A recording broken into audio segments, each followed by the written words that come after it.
Hello મિત્રો, તમને ખબર છે કે એમસી માટે આપણી ચેનલ પર વિડીયો બનાવવાના ચાલુ કરી દીધેલા છે મિત્રો. અને હવે પરીક્ષાના દિવસો ખૂબ જ નજીક છે મિત્રો, બરોબર. એટલે તૈયારી જોરદાર હોવી જોઈએ.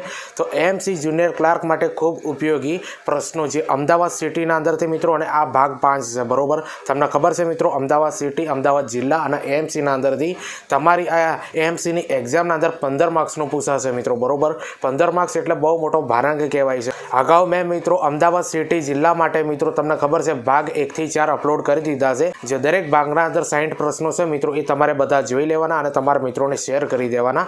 આ પ્રકારેના વિડીયો બનાવવાના અંદર ઘણી બધી મહેનત બનતી હોય છે. એટલે ચેનલ પર નવા હો તો ચેનલને સબસ્ક્રાઈબ કરી દેજો અને આ વિડીયોની લિંક તમારા મિત્રોને શેર કરી દેજો. તમને ખબર છે કે એમસી માટે આપણી ચેનલ પર ઘણા બધા વિષયો પર વિડીયો બનાવ્યા છે મિત્રો. એ બધા વિડીયો તમે જુઓ અને તમારા મિત્રોને શેર કરો મિત્રો. હવે પરીક્ષાના અંદર મિત્રો ખૂબ જ થોડા દિવસો બાકી છે, એટલે મહેનત જોરદાર કરી દો મિત્રો અને એમસીના અંદર પાસ થઈ જાઓ. તો ચાલો મિત્રો, આપણે એમસી જુનિયર ક્લાર્ક માટે ખૂબ ઉપયોગી પ્રશ્નો જે અમદાવાદ જિલ્લાના અંદરથી છે મિત્રો, ભાગ 5 છે અને આના અંદર આપણે 60 પ્રશ્નો સારી રીતે ભણીશું. તો પહેલા નંબરનો પ્રશ્ન આપણે સમજીએ કે ગુજરાત ક્લબના સ્થાપક કોણ હતા? તો રાવ બહાદુર નાગજી દેસાઈ મિત્રો, એ ગુજરાત ક્લબના સ્થાપક કહેવાય છે, બરોબર. રાવ બહાદુર નાગજી દેસાઈ. હવે બીજા નંબરનો પ્રશ્ન સમજીએ કે અમદાવાદમાં આવેલા જગવલ્લભ દેરાસરમાં ગુંબજમાં નૃત્ય કરતી કેટલી છોકરીઓની મૂર્તિઓ છે? તો 18 છોકરીઓની મૂર્તિઓ છે મિત્રો. અમદાવાદના અંદર આવેલા જગવલ્લભ દેરાસર ગુંબજના અંદર નૃત્ય કરતી કેટલી છોકરીઓ છે? 18 છોકરીઓની મૂર્તિઓ છે. હવે ત્રીજા નંબરનો પ્રશ્ન સમજીએ કે કઈ ભાષામાં ડિબ્રુ તોરાડ, યાદ રાખજો ડિબ્રુ તોરાડનો મતલબ થાય છે યહૂદી ધર્મના નિયમોની કોતરણી કરવામાં આવેલી છે? તો હિબ્રુ અને મરાઠીના અંદર કરવામાં આવેલી છે. જોઈ લેજો, કઈ ભાષાના અંદર ડિબ્રુ તોરાડ એટલે યહૂદી ધર્મના નિયમોની કોતરણી કરવામાં આવેલી છે? તો હિબ્રુ અને મરાઠી ભાષાના અંદર. હવે ચોથા નંબરનો પ્રશ્ન આપણે સમજીએ કે 3 દરવાજા પર કઈ લિપિમાં તકતી લગાડવામાં આવેલી છે? તો યાદ રાખજો મિત્રો, 3 દરવાજાના અંદર કઈ લિપિના અંદર તકતી લગાડવામાં આવેલી છે? દેવનાગરી લિપિના અંદર, બરોબર, દેવનાગરી લિપિમાં. હવે પાંચમા નંબરનો પ્રશ્ન સમજીએ કે કવિ દલપતરામનું મકાન કઈ સાલમાં તૂટી પડ્યું હતું? તો 2001ના રોજ મિત્રો કવિ દલપતરામનું મકાન છે મિત્રો, એ તૂટી પડ્યું હતું, બરોબર, 2001ના રોજ. હવે પાંચમા નંબરનો પ્રશ્ન સમજીએ કે ગુજરાત કોલેજમાં પુનઃ આરંભ કોણે કર્યું હતું? તો યાદ રાખજો મિત્રો, ગુજરાત કોલેજના પુનઃ આરંભ કોણે કર્યું હતું? શેઠ રણછોડલાલ છોટાલાલે કરેલું હતું, બરોબર. નામ છે વ્યક્તિનું, બરોબર, યાદ રાખી લેજો, શેઠ રણછોડલાલ છોટાલાલે કરેલું છે. હવે છઠ્ઠા નંબરનો પ્રશ્ન સમજીએ કે કોન્ક્રીટ સાથેની ઈંટની કમાનો, ઈંટ અને કોન્ક્રીટથી બનાવેલી આ બિલ્ડિંગનું નામ શું છે? તો શાહ સ્ટેડિયમ આને કહેવાય છે. શું કહેવાય છે? શાહ સ્ટેડિયમ, બરોબર. કોન્ક્રીટ સાથેની ઈંટની કમાનો, ઈંટ અને કોન્ક્રીટથી બનેલી આ બિલ્ડિંગને શું કહેવામાં આવે છે? શાહ સ્ટેડિયમ. હવે સાતમા નંબરનો પ્રશ્ન સમજીએ કે ટાગોર હોલની ડિઝાઇન ક્યાં થઈ હતી? તો અમદાવાદ શહેરના અંદર મિત્રો આ ટાગોર હોલની ડિઝાઇન થઈ હતી, બરોબર, અમદાવાદના અંદર જ. હવે આઠમા નંબરનો પ્રશ્ન સમજીએ કે અમદાવાદમાં આવેલ આકાશવાણી કેન્દ્રની સ્થાપના ક્યારે કરવામાં આવી હતી? તો 1948ના રોજ મિત્રો. તમને ખબર છે અમદાવાદના અંદર આવેલ આકાશવાણી કેન્દ્રની સ્થાપના ક્યારે કરવામાં આવી હતી? 1948ના રોજ. હવે નવમા નંબરનો પ્રશ્ન સમજીએ કે કઈ બોર્ડર અમદાવાદ જિલ્લાને સ્પર્શતી નથી? તો યાદ રાખજો મિત્રો, અહીંયા 4 જિલ્લાઓ આપેલા છે, બોટાદ, મહેસાણા, ગાંધીનગર અને ભરૂચ. તો જેના અંદરથી આ ભરૂચ છે ને મિત્રો, એ અમદાવાદ જિલ્લાને સ્પર્શ કરતો નથી, બરોબર. બાકી બોટાદ, મહેસાણા અને ગાંધીનગર 3 અમદાવાદને સ્પર્શ કરે છે. હવે 10મા નંબરનો પ્રશ્ન સમજીએ કે ગુજરાત કોલેજની મુખ્ય બિલ્ડિંગમાં કઈ બાજુએ ગાંધી હોલ છે? તો ડાબી બાજુએ મિત્રો. તમને ખબર છે કે ગુજરાત કોલેજની મુખ્ય બિલ્ડિંગના અંદર મિત્રો ડાબી બાજુએ ગાંધી હોલ આવેલો છે. હવે 11મા નંબરનો પ્રશ્ન સમજીએ કે એલિસ બ્રિજના બાંધકામની કુલ કિંમત કેટલી હતી? તો 4,07,000 રૂપિયા મિત્રો, યાદ રાખજો, 4,07,000 રૂપિયા એલિસ બ્રિજના બાંધકામની કુલ કિંમત હતી. હવે 12મા નંબરનો પ્રશ્ન સમજીએ કે સૌપ્રથમ ઇલેક્ટ્રિક રેલવેની શરૂઆત કયા 2 શહેરો વચ્ચે કરવામાં આવી હતી? તો અમદાવાદથી મુંબઈ, આ 2 શહેરોના વચ્ચે મિત્રો સૌપ્રથમ ઇલેક્ટ્રિક રેલવેની શરૂઆત કરવામાં આવી હતી, બરોબર, અમદાવાદથી મુંબઈ, આ બંને શહેરો વચ્ચે.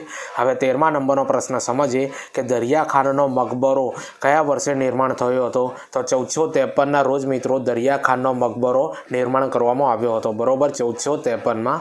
હવે 14મા નંબરનો પ્રશ્ન સમજીએ કે સરદાર પટેલ સ્ટેડિયમ કયા શહેરમાં આવેલું છે? તો અમદાવાદ શહેરના અંદર મિત્રો આ સરદાર પટેલ સ્ટેડિયમ આવેલું છે, બરોબર, અમદાવાદ શહેરમાં. હવે 15મા નંબરનો પ્રશ્ન સમજીએ કે નેશનલ ઇન્સ્ટિટ્યૂટ ઇન્સ્ટિટ્યૂટ ઓફ એક્યુપેશનલ હેલ્થની સ્થાપના કયા વર્ષે કરવામાં આવી હતી? તો 1960ના રોજ મિત્રો નેશનલ ઇન્સ્ટિટ્યૂટ ઓફ એક્યુપેશનલ હેલ્થની સ્થાપના કરવામાં આવી હતી, બરોબર, 1960ના રોજ. તો જો મિત્રો આ એએમસીના અંદર જુનિયર ક્લાર્કના અંદર મિત્રો તમને ખબર છે કે જે અમદાવાદ જિલ્લાના અંદરથી જે પ્રશ્નો પૂછવાના છે મિત્રો 15 માર્ક્સના, એનો ભાગ 5 અગાઉ મેં ભાગ 1 થી 4 અપલોડ કરી દીધા છે, ના જોયા હોય તો જોઈ લેજો. તો આ પ્રકારના વિડીયો બનાવવાના અંદર ઘણી બધી મહેનત બનતી હોય છે, એટલે ચેનલ પર નવા હો તો ચેનલને સબસ્ક્રાઈબ કરી દેજો અને આ વિડીયોની લિંક તમારા મિત્રોને શેર કરજો.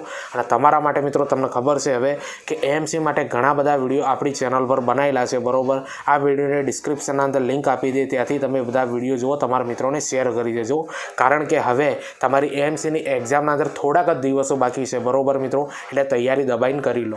હવે 16મા નંબરનો પ્રશ્ન સમજીએ કે અમદાવાદમાં આવેલા સપ્તક સ્કૂલ ઓફ મ્યુઝિયમની સ્થાપના કોના દ્વારા કરવામાં આવી હતી? તો નંદન મહેતા દ્વારા મિત્રો કરવામાં આવી હતી. અમદાવાદના અંદર આવેલા સપ્તક સ્કૂલ ઓફ મ્યુઝિયમની સ્થાપના બરોબર નંદન મહેતા દ્વારા કરવામાં આવી હતી. હવે 17મા નંબરનો પ્રશ્ન સમજીએ કે સ્ટોક એક્સચેન્જ કઈ કાપડ મિલોના પ્રસિદ્ધ સમયગાળા દરમિયાન સ્થાપનામાં આવી હતી? તો 1894ના રોજ મિત્રો પ્રસિદ્ધ કરવામાં આવી હતી, બરોબર. હવે 18મા નંબરનો પ્રશ્ન સમજીએ કે શાંતિનાથજીની પોળમાં મકાનોનું આકર્ષણ શું છે? તો યાદ રાખજો મિત્રો, સુંદર લાકડાની છત અને મૂર્તિઓ. આ જે બધું છે મિત્રો શાંતિનાથજીની પોળના અંદર મકાનોનું આકર્ષણ છે, બરોબર, સુંદર લાકડાની છત અને મૂર્તિઓ.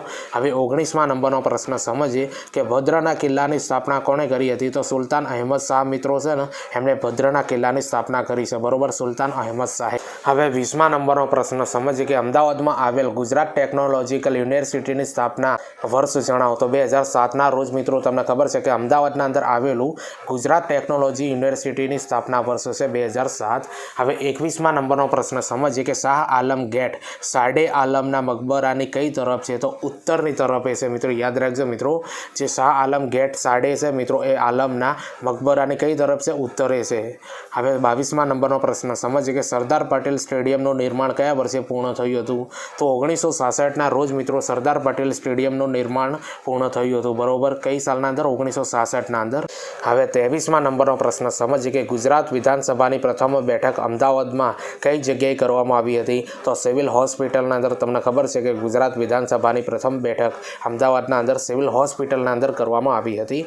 હવે 24મા નંબરનો પ્રશ્ન સમજીએ કે દાદા હરીની વાવ ક્યાં સ્થિત છે? તો અસારવા વિસ્તારના અંદર મિત્રો દાદા હરીની વાવ આવેલી છે, બરોબર, અસારવા વિસ્તારના અંદર. હવે 25મા નંબરનો પ્રશ્ન સમજીએ કે માણિકનાથના અનુયાયીઓ જે છે મિત્રો એમને શું કહેવામાં આવે છે? તો આમને છે મિત્રો નાથ પરિવાર તરીકે ઓળખવામાં આવે છે, જે માણિકનાથના અનુયાયીઓ છે, બરોબર, એમને શું કહેવાય છે? નાથ પરિવાર તરીકે. હવે 26મા નંબરનો પ્રશ્ન સમજીએ કે અમદાવાદમાં ડૉક્ટર વિક્રમ સારાભાઈ સ્પેસ મ્યુઝિયમના સ્થાપક કોણ હતા? તો ડૉક્ટર વિક્રમ સારાભાઈ જ હતા મિત્રો, યાદ રાખી લેજો. અમદાવાદના અંદર ડૉક્ટર વિક્રમ સારાભાઈ સ્પેસ મ્યુઝિયમના સ્થાપક કોણ હતા? ડૉક્ટર વિક્રમ સારાભાઈ ખુદ જ હતા.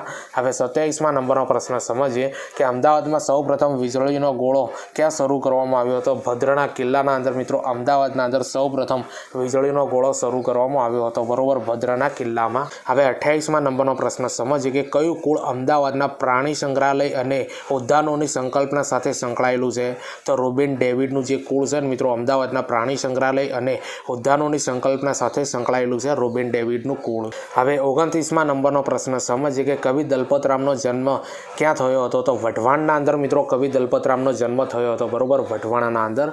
હવે 30મા નંબરનો પ્રશ્ન સમજીએ કઈ નદી અમદાવાદ શહેરના બે ભાગમાં વહેંચે છે? તો સાબરમતી જે નદી છે ને મિત્રો એ અમદાવાદ શહેરના બે ભાગના અંદર વહેંચે છે. હવે 31મા નંબરનો પ્રશ્ન સમજીએ કે કયા મિનારાઓને ધ્રુજારી મિનારાઓ તરીકે ઓળખવામાં આવે છે? તો ઈંટોના મિનારા જે છે મિત્રો એમને ધ્રુજારી મિનારાઓ તરીકે ઓળખવામાં આવે છે, બરોબર, ઈંટોના મિનારાને. હવે 32મા નંબરનો પ્રશ્ન સમજીએ કે મજૂર મહાજન સંઘ કયા શહેરમાં સ્થિત છે? તો અમદાવાદ શહેરના અંદર મિત્રો આ મજૂર મહાજન સંઘ જે છે મિત્રો એ સ્થિત છે. હવે 33મા નંબરનો પ્રશ્ન સમજીએ કે અમદાવાદમાં સત્યાગ્રહ આશ્રમને કોણ સંચાલન કરે છે? તો ગુજરાત વિદ્યાપીઠ જે છે મિત્રો એ અમદાવાદમાં આવેલો જે સત્યાગ્રહ આશ્રમ છે ને એનું સંચાલન કરે છે, બરોબર, ગુજરાત વિદ્યાપીઠ. હવે 34મા નંબરનો પ્રશ્ન સમજીએ કે મજૂર મહાજન સંઘ કોના અધિકારોનું રક્ષણ કરવા માટે સ્થાપિત થયું હતું? તો લેબર યુનિયનનું જે મિત્રો છે ને એનું રક્ષણ કરવા માટે મજૂર મહાજન સંઘ છે છે મિત્રો એ અધિકારોનું રક્ષણ કરવા માટે સ્થાપિત થયું હતું, બરોબર, લેબર યુનિયનનું. હવે 35મા નંબરનો પ્રશ્ન સમજીએ કે પાંચકુવા દરવાજા પાસે કયું જાણીતું સ્ટેપ વેલ આવેલું છે? તો અમૃત વર્ષિણી વાવ આવેલી છે મિત્રો પાંચકુવા દરવાજા પાસે. હવે 36મા નંબરનો પ્રશ્ન સમજીએ કે ટાઉન ટોલનું નિર્માણ કોણે કર્યું હતું? તો ક્લોડ બેટલીએ મિત્રો. તમને ખબર છે ટાઉન ટોલનું નિર્માણ કર્યું હતું, બરોબર, ક્લોડ બેટલીએ. હવે 37મા નંબરનો પ્રશ્ન સમજીએ કે મકબરાનું નિર્માણ કોની શૈલીમાં થયું હતું? તો પર્શિયન શૈલીના અંદર મિત્રો મકબરાઓનું નિર્માણ થયું હતું, બરોબર, પર્શિયન શૈલીના અંદર. હવે 38મા નંબરનો પ્રશ્ન સમજીએ કે નટરાની એમપી થિયેટરમાં આર્કિટેક્ટ કોણ હતા? તો યાદ રાખજો મિત્રો, નટરાની એમપી થિયેટરના આર્કિટેક્ટ કોણ હતા? કીર્તિ શાહ હતા મિત્રો. કોણ હતા? કીર્તિ શાહ હતા. તો જો મિત્રો તમને ખબર છે કે આ એએમસી જુનિયર ક્લાર્કના અંદર અમદાવાદ જિલ્લાના જે પ્રશ્નો પૂછાય છે, તમને ખબર છે 15 માર્ક્સના પૂછાશે મિત્રો. જે આ વિડીયોના અંદર આપણે 60 પ્રશ્નો લઈને આવ્યા છો, જેના અંદર આપણે આગળ બીજા પ્રશ્નો ભણીએ છીએ. તો આ જે પ્રશ્નો બનાવવાના અંદર ઘણી બધી મહેનત બનતી હોય છે, એટલે ચેનલ પર નવા હોય તો ચેનલને સબસ્ક્રાઈબ કરી દેજો. આ વિડીયોની લિંક તમારા મિત્રોને શેર કરજો. ટીચિંગ અજય કરીને ટેલિગ્રામના અંદર ચેનલ બનાવી છે મિત્રો. આ વિડીયોને ડિસ્ક્રિપ્શનના અંદર લિંક આપી દે, ત્યાં જઈને તમે મને જોઈન કરી દો, કારણ કે એના અંદર વિડીયોની આવનારી ભરતીઓની પોસ્ટ અપલોડ કરતો હોઉં છું, અને જે વિડીયો યુટ્યુબ ઉપર મૂકું છું એની લિંક પણ ટેલિગ્રામ ચેનલના અંદર મૂકી દઉં છું. અને આખું એએમસીની જે લિંક છે ને મિત્રો, આખું પ્લેલિસ્ટ જે છે એની પણ લિંક મિત્રો ટેલિગ્રામ ચેનલના અંદર મૂકી દી, એટલા માટે ટેલિગ્રામ ચેનલને જોઈન કરી દો. અને તમને ખબર છે કે એએમસીની એક્ઝામના હવે થોડાક જ દિવસો બાકી છે મિત્રો. એ બધા વિડીયો તમારે સારી રીતે જોવા હોય મિત્રો એએમસી માટે, તો આ વિડીયોની ડિસ્ક્રિપ્શનના અંદર મિત્રો આખી લિંક આપી દે, ત્યાંથી તમે બધા વિડીયો જુઓ અને તમારા મિત્રોને શેર કરી દો. હવે 39મા નંબરનો પ્રશ્ન સમજીએ કે કાંકરિયા ફેસ્ટિવલ કઈ ઋતુમાં ઉજવવામાં આવે છે? તો યાદ રાખજો મિત્રો, કાંકરિયા ફેસ્ટિવલ છે ને એ શિયાળુ ઋતુના અંદર ઉજવવામાં આવે છે, બરોબર, શિયાળાના અંદર. હવે 40મા નંબરનો પ્રશ્ન સમજીએ કે વર્ષ 1870-71માં સાબરમતી નદી પર બાંધવામાં આવેલ પુલ કયા કારણસર નષ્ટ થયો હતો? તો પૂરના લીધે મિત્રો. તમને ખબર છે કે વર્ષ 1870-71ના અંદર સાબરમતી નદી ઉપર જે પુલ બાંધવામાં આવ્યો હતો એ પૂરના લીધે મિત્રો નષ્ટ થઈ ગયો હતો. હવે 41મા નંબરનો પ્રશ્ન સમજીએ કે અમદાવાદમાં આવેલ જગુ વલ્લભ દેરાસરના ગ્રાઉન્ડ ફ્લોર પર કેટલી મૂર્તિ જોવા મળે છે? તો 2 મૂર્તિઓ જોવા મળે છે મિત્રો અમદાવાદમાં આવેલું જગુ વલ્લભ દેરાસરના ગ્રાઉન્ડ ફ્લોર ઉપર, બરોબર, કે 2 મૂર્તિઓ જોવા મળે છે. હવે 42મા નંબરનો પ્રશ્ન સમજીએ કે સૌથી વધુ શહેરી વસ્તી ધરાવતું શહેર કયું છે? તો અમદાવાદ જે છે મિત્રો એ સૌથી વધુ શહેરી વસ્તી ધરાવતું શહેર કહેવાય છે. હવે 43મા નંબરનો પ્રશ્ન સમજીએ કે જમાલપુર દરવાજાનું બાંધકામ કોણે કર્યું હતું? તો મલિક જમાલુદ્દીને મિત્રો. તમને ખબર છે જમાલપુર દરવાજાનું બાંધકામ કરેલું છે, બરોબર, મલિક જમાલુદ્દીને. હવે 44મા નંબરનો પ્રશ્ન સમજીએ કે ગાંધી મેમોરિયલ મ્યુઝિયમ ક્યાં આવેલું છે? તો સાબરમતી આશ્રમના અંદર મિત્રો આ ગાંધી મેમોરિયલ મ્યુઝિયમ આવેલું છે. હવે 45મા નંબરનો પ્રશ્ન સમજો કે કઈ બોર્ડર અમદાવાદ જિલ્લાને સ્પર્શે છે? તો ભાવનગર જિલ્લાની બોર્ડર છે મિત્રો એ અમદાવાદ જિલ્લાને સ્પર્શે છે. બાકી ઘણા બધા જિલ્લાઓની મિત્રો બોર્ડર સ્પર્શતી હોય છે, પણ તમને જે વિકલ્પ આપ્યો હોય ને મિત્રો એ રીતનો તમારે જવાબ લખવાનો રહેશે, બરોબર. મેં વિકલ્પ પરથી આ જવાબ આપ્યો છે. હવે 46મા નંબરનો પ્રશ્ન સમજીએ કે રાયખંડ દરવાજાનું નિર્માણ કયા વર્ષની આસપાસ પૂર્ણ કરવામાં આવેલું છે? તો 1487ના રોજ મિત્રો રાયખંડ દરવાજાનું નિર્માણ મિત્રો તમને ખબર છે પૂરું કરવામાં આવ્યું છે 1487માં. હવે 47મા નંબરનો પ્રશ્ન સમજીએ કે માતર ભવાનીની વાવની લંબાઈ કેટલી છે? તો 46 મીટર છે મિત્રો માતર ભવાનીની વાવની લંબાઈ, બરોબર, 46 મીટર. હવે 48મા નંબરનો પ્રશ્ન સમજીએ કે કેલિકો મ્યુઝિયમ ઓફ ટેક્સટાઇલ્સ કઈ સદીના ઐતિહાસિક કાપડના નમૂના છે? તો યાદ રાખજો મિત્રો 17મી થી 18મી સદીના નમૂના છે મિત્રો કેલિકો મ્યુઝિયમ ઓફ ટેક્સટાઇલ્સના અંદર મિત્રો. એ બધી સદીના નમૂના ત્યાં છે મિત્રો, યાદ રાખજો મિત્રો, 18થી લઈને 17મી સદી સુધીના નમૂના. હવે 49મા નંબરનો પ્રશ્ન સમજીએ કે અમદાવાદમાં 15મી સદીમાં કયા સુલતાનના કિલ્લામાં બાંધકામને માણેકનાથે અટકાવ્યું હતું? તો અહમદ શાહના મિત્રો. હવે 50મા નંબરનો પ્રશ્ન સમજીએ કે અમદાવાદમાં આવેલ ઇસરોની સ્થાપના ક્યારે થઈ હતી? તો 1969ના રોજ મિત્રો અમદાવાદના અંદર આવેલી ઇસરોની સ્થાપના થઈ હતી. હવે 51મા નંબરનો પ્રશ્ન સમજીએ કે શ્રી જીવકૌર વનિતા વિશ્રામ અમદાવાદમાં કયા સ્થળે સ્થિત છે? તો લાલ કિલ્લા પાસે મિત્રો. ખબર છે શ્રી જીવકૌર 4 વનિતા વિશ્રામ અમદાવાદના અંદર લાલ કિલ્લા પાસે સ્થિત છે। હવે 52મા નંબરનો પ્રશ્ન સમજીએ કે નેશનલ ઇન્સ્ટિટ્યૂટ ઓફ ડિઝાઇન કયા શહેરમાં સ્થિત છે? તો અમદાવાદના અંદર આવેલી છે મિત્રો આ નેશનલ ઇન્સ્ટિટ્યૂટ ઓફ ડિઝાઇન। હવે 53મા નંબરનો પ્રશ્ન સમજીએ કે અમદાવાદમાં આવેલ સ્પેસ એપ્લિકેશન સેન્ટરની સ્થાપના ક્યારે કરવામાં આવી હતી?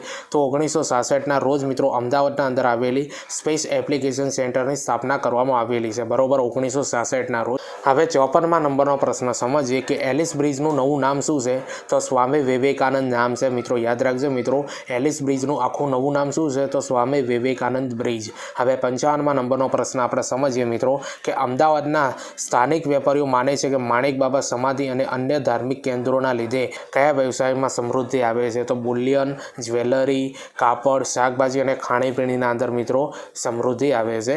હવે 56મા નંબરનો પ્રશ્ન સમજીએ કે 5 કુવા દરવાજા બાંધકામનો મુખ્ય હેતુ શું હતો? તો વેપાર અને વ્યવહાર માટે મિત્રો તમને ખબર છે 5 કુવા દરવાજાનો બાંધકામનો મુખ્ય હેતુ હતો, બરોબર, વેપાર અને વાહન વ્યવહાર માટે। હવે 57મા નંબરનો પ્રશ્ન આપણે સમજીએ કે ઢાલઘર વાડ, યાદ રાખજો મિત્રો, ઢાલઘર વાડ જે શેના માટે જાણીતું છે? તો કાપડ અને વસ્ત્રો માટે મિત્રો આ ઢાલઘર વાડ છે મિત્રો એ જાણીતું છે, બરોબર, કાપડ અને વસ્ત્રો માટે।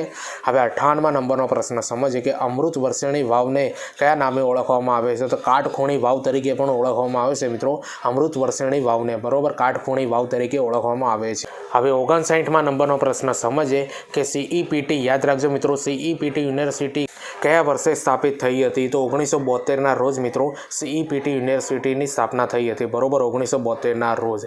તો જોઈ લો મિત્રો AMC જુનિયર ક્લાર્કના અંદર મિત્રો આજે આપણે 60 પ્રશ્નો જોવાના હતા, બરોબર। એના અંદર 60મા નંબરનો પ્રશ્ન સમજીએ કે ગુજરાત ક્લબના બિલ્ડિંગની ડિઝાઇન કઈ શૈલીમાં છે? તો આર્ટ ડેકો શૈલીના અંદર છે મિત્રો, તમને ખબર છે કે ગુજરાત ક્લબના બિલ્ડિંગની ડિઝાઇન કઈ શૈલીના અંદર છે? આર્ટ ડેકો શૈલીના અંદર છે। તો જો મિત્રો આ AMCના અંદર પૂછાયેલું અમદાવાદ સિટી, અમદાવાદ જિલ્લાના અંદરથી આવા 60 પ્રશ્નો પૂછાશે તમારી એક્ઝામના અંદર, બરોબર। તો આ બધા 60 પ્રશ્નો તમને કેવા લાગે એ કોમેન્ટ કરીને જરૂરથી બતાવો। ચેનલ પર નવા હો તો ચેનલને સબસ્ક્રાઈબ કરી દો અને આ વિડીયોની લિંક તમારા મિત્રોને શેર કરી દેજો। ટીચિંગ અજય કરીને ટેલિગ્રામના અંદર ચેનલ બનાવી છે મિત્રો, આ વિડીયોને ડિસ્ક્રિપ્શનના અંદર લિંક આપી દે, ત્યાં જઈને તમે મને જોઈન કરી દો, કારણ કે એના અંદર વિડીયોની આવનારી ભરતીઓની પોસ્ટ અપલોડ કરતો હોઉં છું અને AMCની આખી પ્લેલિસ્ટની લિંક મિત્રો ત્યાં મૂકી દે ટેલિગ્રામ ચેનલના અંદર, એટલા માટે ટેલિગ્રામ ચેનલને જોઈન કરી દો। તો ચાલો મળીએ આપણે બીજા વિડીયોના અંદર, બાય।